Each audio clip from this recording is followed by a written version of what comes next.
Welcome to the Old Time Radio Westerns. I'm your host, Andrew Rhynes, and I'm excited to bring you another episode. This is one of over 80 episodes released monthly for your enjoyment.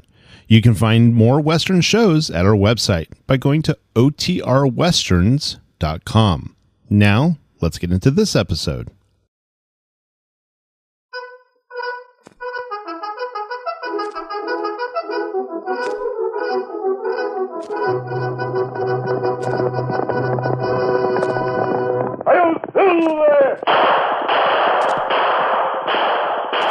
A fiery horse with the speed of light, a cloud of dust, and a hearty hi-yo silver, the Lone Ranger.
His faithful Indian companion Tonto, the daring and resourceful masked rider of the plains, led the fight for law and order in the early western United States.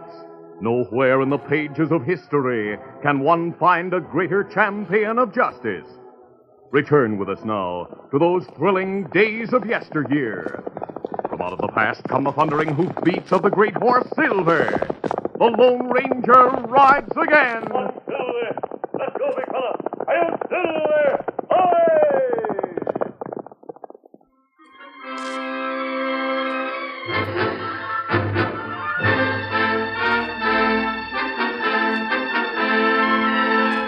Bonita was a sleepy cattle town on the Santa Fe Trail until the announcement that the expanding railroad was to pass through the community.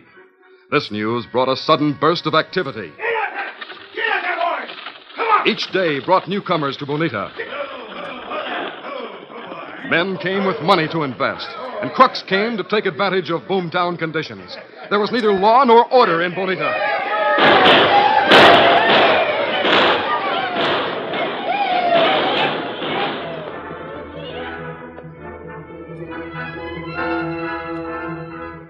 The Lone Ranger and Tonto made camp in a woods near Bonita, and Tonto went into town for supplies. He returned with news of recently organized vigilantes. Vigilantes, led by Big Bill Thomas. I remember him, Tonto. He's a good man. He's the one who made peace with the Indians who live in La Plata Valley. Oh, did you hear anything about Spike Lorenzo? Him run cafe? Yes. Me not hear about him. He's a friend of every crook in this part of the country. I'm wondering if he'll take action against the vigilantes. You go back to town, learn more? No, not today. We have some work to do on our gear. After that, I want to ride to the ridge that overlooks La Plata Valley and see how things are in the Indian village. It was mid-afternoon before the masked man and his Indian friend left their camp. And at just about that same time, Spike Lorenzo met two hard-faced men in his office in the back of the cafe. The cafe owner said, I'll get right to the point. Bill Thomas and his vigilantes are getting troublesome. They're writing letters to lawmen all over the Southwest. They're asking for handbills on men who are wanted by the law. I don't like that. You, Lefty? Nope. Sooner or later, they'll learn that you two are wanted for murder in San Antonio. And they'll learn things about me. We don't want that to happen. Neither do I. So I've worked out a plan to make the Indians in the valley massacre the vigilantes. But they're peaceful Indians. They didn't used to be. They've been quiet since Big Bill Thomas made a treaty with them. What do you think they'd do if they were attacked by the vigilantes? Well, they'd fight. Right. They'd outnumber the vigilantes 3 or 4 to 1. They'd massacre every one of the vigilantes. But how do you figure on getting Thomas and his men to attack the Indians? Well, my plan is involved, but every detail is worked out. I have some bows and arrows in this cupboard. Here they are. Also some Indian clothing. These are unmistakably the type of arrows used by the La Plata Valley Indians. I understood they had rifles. Yeah, they have, but many still use their arrows. Yeah, take these. Yeah? What are we to do with them, Mr. Lorenzo? You and Brush are to play the part of Indians. What are we supposed to do? Attack the 2 men who are surveying for the railroad. You mean Brent and Stacy? Yes.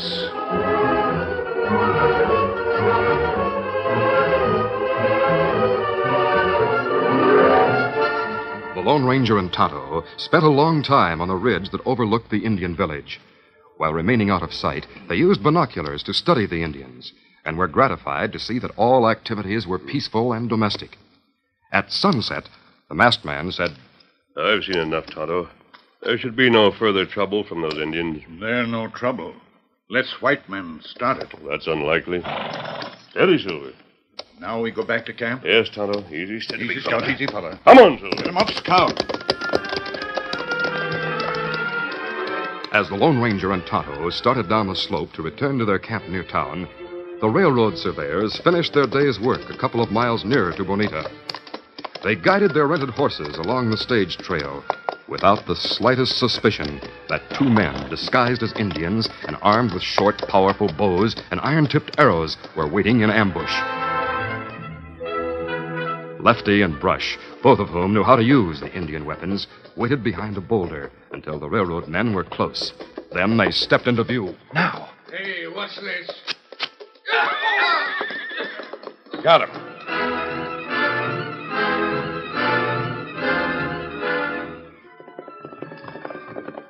The surveyors' riderless horses followed the familiar route to Bonita and a livery stable that they knew as home. Their arrival caused something of a stir. These are the horses I ran into the railroad men. Yeah, but where are the men? I don't know. Their gears tied behind the saddles. You think they fell? Both of them? Hardly. Hey, look. Here on the saddle horn. Great Scott. Is that blood? Still moist. Say, there's Big Bill. Better show that to him. Hey, Bill. Bill Thomas. Yeah. Come here. I got something to show you. Big Bill, the leader of the Vigilantes, was quick to grasp the situation when he saw the red stain on the saddle. He turned to a group of men who had gathered.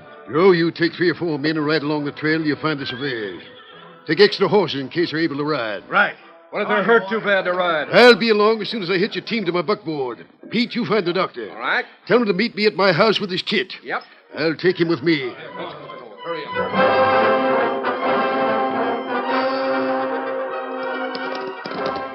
Meanwhile, the Lone Ranger and Tonto were riding along the stagecoach trail. As they rounded a bend, they saw the 2 men lying face up in the twilight. Oh, easy, steady, big fella. Easy, fella. Tonto, they're the railroad surveyors we met on our way to the ridge. That's right. See about that man. I'll look after this one. Indian arrow. This man's alive. So this one. But him plenty wounded. These arrows were made by the Indians in the valley. Me know. But them Indian peaceful, Kimasabi. Me think someone else shoot arrows. Footprints may prove that. After we've treated these wounds, we'll look around. Soon after caring for the wounded men, the masked man and his Indian companion found tracks of the outlaws. Now, they waited behind this rock and stepped out into the road. And wear boots with heels. White men. There where them leave road. Come on, we'll see where they went. Notice the way these men walk. Turn toes out. Indian never walk like that. Indian toe in. Further evidence that white men wounded the surveyors. Why them use arrow? Probably so Indians would be blamed. Tonto, the footprints lead into that gully. And hoof marks there. That's where the killers left their horses. Maybe we follow tracks, huh? Tonto, I'll follow those tracks. You stay here with the wounded men. Here, Silver. Here, boy. Me savvy. Move them off the road. When the stagecoach comes, you can get them into town. Uh-huh. Easy, steady, big fella. Come on, Silver.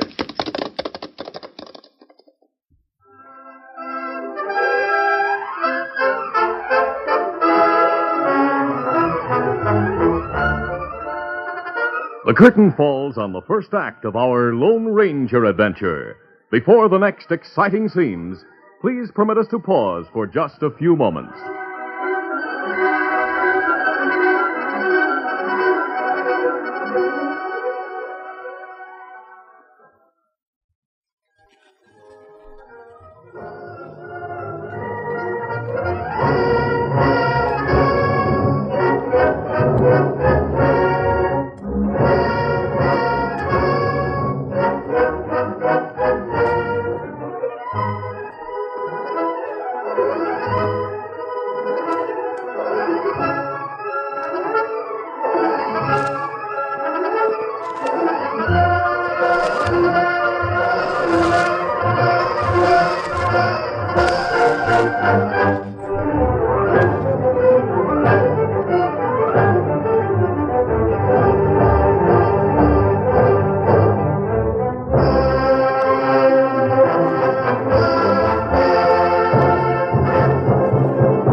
Now to continue.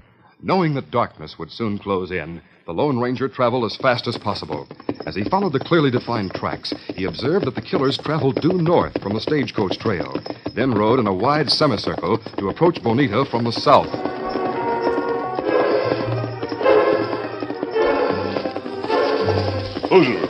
It was dark when the Lone Ranger halted in a cottonwood grove, about 100 yards behind Lorenzo's cafe. Easy, steady, big fella. That's the logical place for killers to go. Might be able to learn something. Leaving Silver at ground hitch, the masked man walked softly toward the lighted windows of the back room of the cafe. Suddenly, there was a clatter of hooves, and a number of horsemen drew rein in the street in front of the building. In 2 strides, the Lone Ranger reached a corner of the building and peered through the 2-foot gap between the cafe and the building next door. He could see nothing, but the voices of the men in the street came to him clearly. Yeah, we found the surveyors. Both hit by inch and arrows. Big Bill's bringing him here on his wagon. He wants a meeting right away. Get the vigilantes. Spread the word. Come on, get up there. Get up there. As the crowd in front dispersed, the Lone Ranger heard other voices. They came from inside the building, from the back room of the cafe. They became clearer when the masked man moved closer to a window and pressed close to the thin wall. Well, we're all here. Close the door, Moose. Yeah. Hey, Mr. Lorenzo. What's the commotion in the street? Couldn't you hear the talk, Lefty? No. Brush and I been here in the back room ever since we got back from that job. Took off the engine outfits, put them in a closet, and then Men we sat- returned after finding the surveyors. Was Big Bill Thomas with him? No, he's following this wagon with Doc. And the wounded men. Huh? Wounded? Yeah, they're alive, thanks to your blundering. Hey. Also, Bill's bringing a prisoner. An Indian he found near the surveyors. Is he one of the La Plata Valley Indians? I don't know. Understand he refused to talk. That doesn't matter. Everyone thinks the Valley Indians attacked the surveyors. Well, that's what you wanted them to think. Yeah. As soon as Big Bill Thomas gets to town, the vigilantes will meet. Then they'll ride to the valley for a powwow with the chief. Meanwhile, we'll sneak out of town and ride to the ridge overlooking the valley. We'll wait there in the dark until the vigilantes start up this side of the hill on their way to talk to the Indians. Yeah, then what? We ride down the other side of the hill. Well, that's where the Indians live. Right. We ride with guns blazing at them. Hey, but those redskins have guns. They'll blaze right back at us. Well, they'll be shooting before we reach the foot of the hill. That's right, boys. So, at the foot of the hill, we turn tail and retreat. Up the hill. But the Indians will come after us. Sure they will. But it'll be dark, and they won't be able to see us. We'll fan out and lose ourselves in the underbrush on the hillside. But the Indians will run smack into the vigilantes. They'll think the Indians are attacking them. You know what the result will be. Every one of the vigilantes will be killed. Now look to your guns. From his vantage point near the window, the Lone Ranger heard the plan. Then he heard the clatter of an approaching buckboard and knew that Big Bill Thomas was arriving.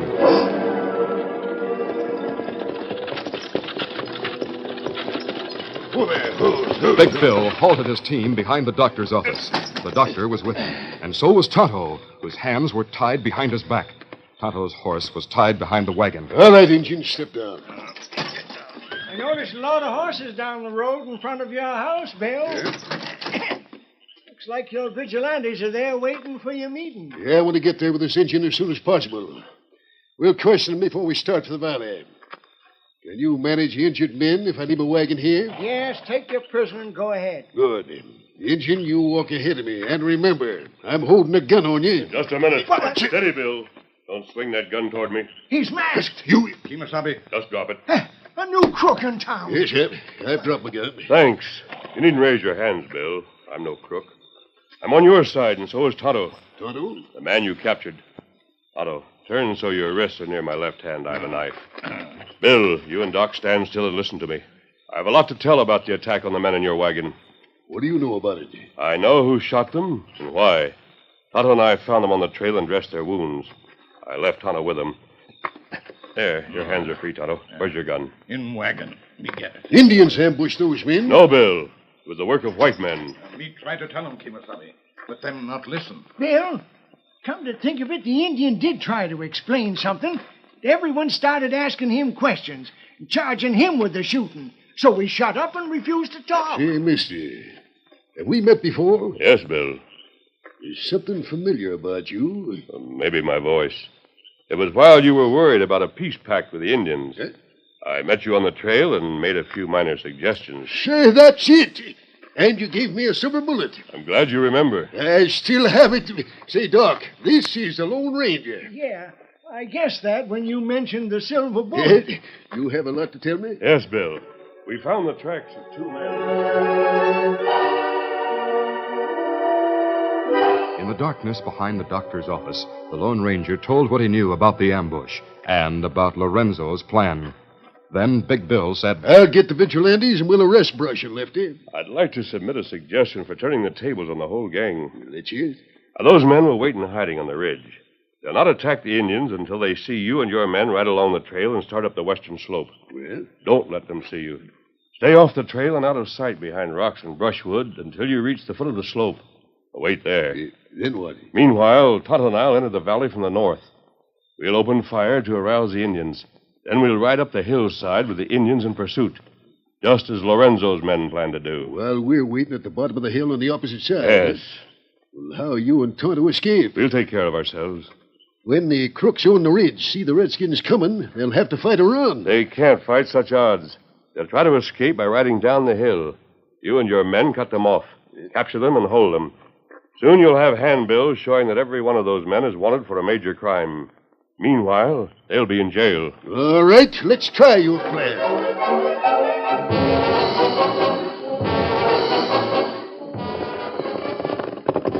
A few minutes later, the Lone Ranger and Tonto rode away from town and traveled fast until they entered one end of La Plata Valley. Easy, Silver, easy, boy. They slowed their horses and remained screened by underbrush as they rode along the base of the hill that rose on their left. On their right, about 100 yards away, the Indians were grouped around the council fire in a ceremonial chant. Stop here, Tonto. Lorenzo's men should be straight up this hill on the ridge. You think vigilantes have time to get in place on the other side of the hill? They've had plenty of time. You aim at the fire. The bullets will make sparks fly. I'll kick up dust near the chief. Right, let's go. During the wild confusion in the village, the Lone Ranger and Tonto reloaded their guns. Indians shouted in rage and surprise. Some leaped for weapons and horses. Others peered into the darkness, trying to learn the source of the shooting. Then the masked men and Tonto reopened fire. Now, them got horses and guns. Yes, and they've seen the flashes of our guns. They know the shots came from this hill. Let's go. Come on, Silver. Come on, Scout. The Lone Ranger and Tonto fired intermittently and zigzagged to take advantage of cover as they started up the hill. But halfway to the ridge, they stopped shooting. With no more telltale gun flashes to betray their location, they were able to swing their horses quickly to one side and take cover behind a massive boulder.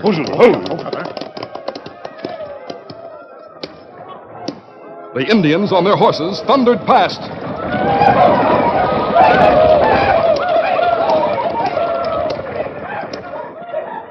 Tonto, I wonder what the men on the ridge will do.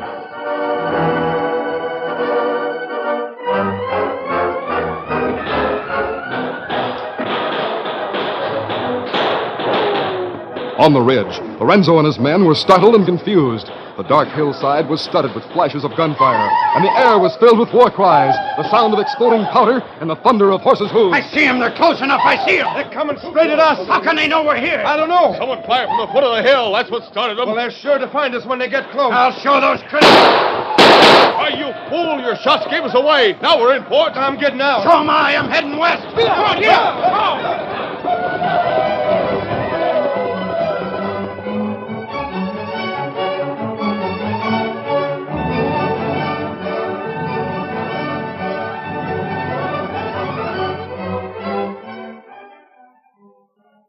Later that night, most of the Vigilantes were in the home of Big Bill Thomas when the door was opened. The Lone Ranger was framed in the opening. He looked at Big Bill and the men in the room, then spoke. Bill, why didn't you keep your part of the bargain? Well, I'll explain that. You see, I told the boys your plan. The majority ruled against it. But why? Bill said we were to capture those crooks, then explain things to the Indians. Yes? You see, the boys figured if we stayed here and didn't ride out, the Indians would keep after Lorenzo and his men until they got him. Well, that'd take care of the crooks, so we stayed here. Figuring the Indians would massacre the outlaws. That's right. Please don't be sore about it. Those crooks deserve killing. They planned to kill us.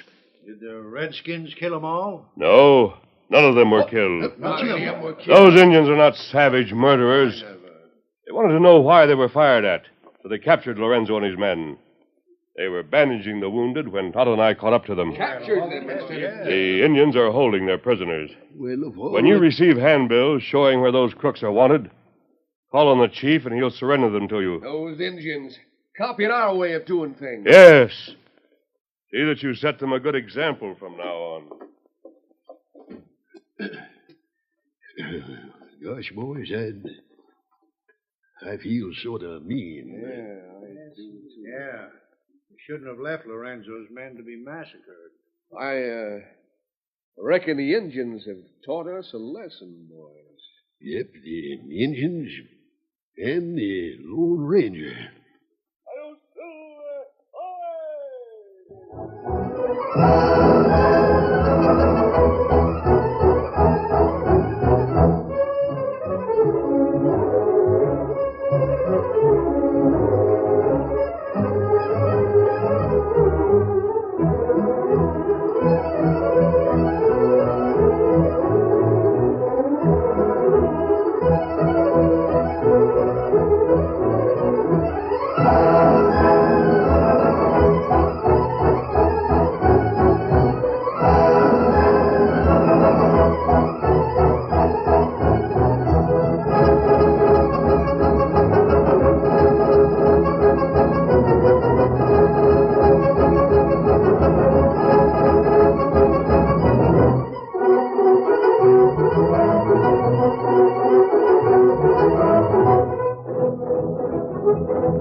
This is a feature of the Lone Ranger Incorporated, created by George W. Trendle Produced by Trendle Campbell Muir Incorporated, directed by Charles D. Livingston, and edited by Fran Striker.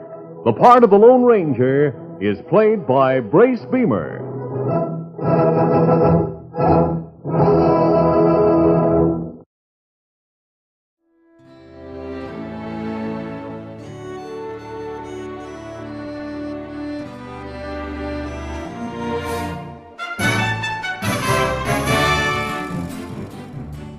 This has been a presentation of OTRWesterns.com, and we hope you enjoyed.